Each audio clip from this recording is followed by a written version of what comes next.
أعوذ بالله من الشيطان الرجيم. بسم الله الرحمن الرحيم.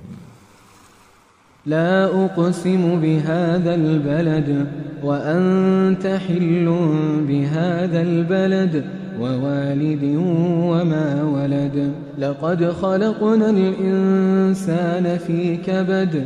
أيحسب أن لن يقدر عليه أحد. يقول أهلكت مالا لبدا. أيحسب أن لم يره أحد.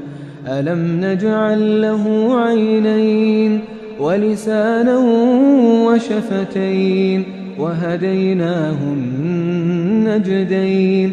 فلاقتحم العقبة وما أدراك ما العقبة. فك رقبة أو إطعام في يوم ذي مسغبة.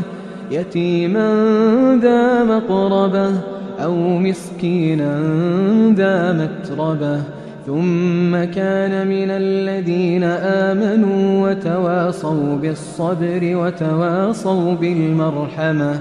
أولئك أصحاب الميمنة. والذين كفروا بآياتنا هم أصحاب المشأمة. عليهم نار مؤصدة.